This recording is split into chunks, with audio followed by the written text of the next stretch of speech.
And I think first of all we've got to recognise the difference between talking about mental health and talking about mental illness. So these and all of these things can be dealt with.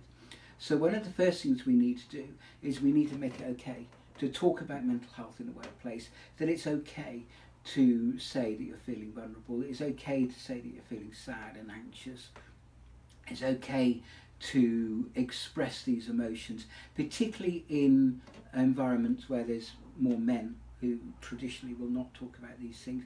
A culture of being able to talk about that, that's absolutely key.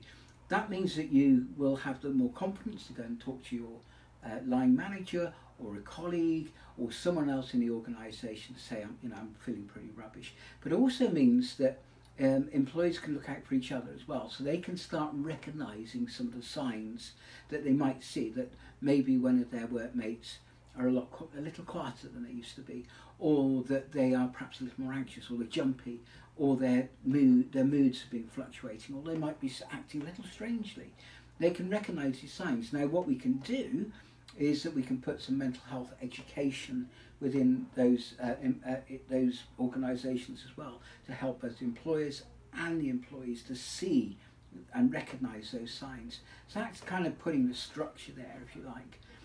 What I think we also need to do, and going back to what I was saying about mental health and mental illness, is that within the organisation, to protect the mental health, which we all have, and outside of our organisation, outside of work, we can maintain our mental health by eating well and sleeping and taking exercise and doing all those positive things, not drinking too much, and so forth. But it's also really important in the workplace, because at the end of the day, that's like the vast majority of our lives is at work.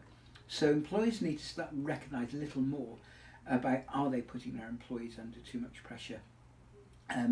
Is it really appropriate to be sending that email at the weekend to your employee and expecting an answer that weekend when it could possibly wait until Monday, or even contacting by phone your employee and making them feel a little more anxious when it actually could wait.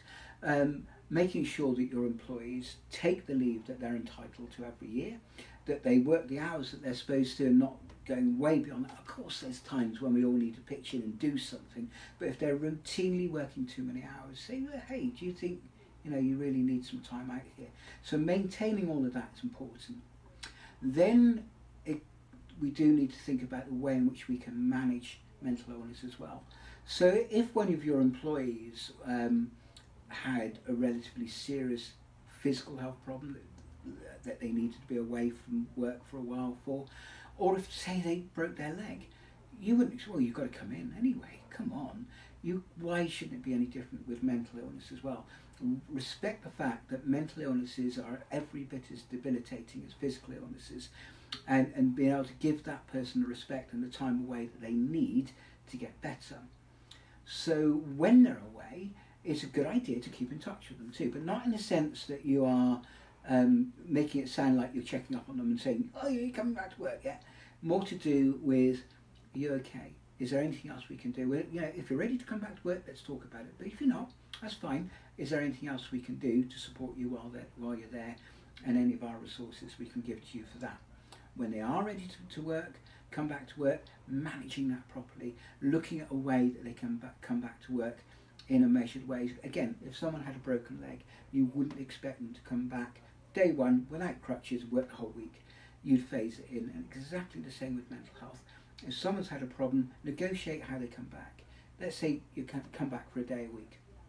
See how they get on, review it. If it looks like it's still too stressful, review it, make it half a day. If they're doing well, make it longer. But keep a constant vigilance towards everyone in the workplace that they're working fine.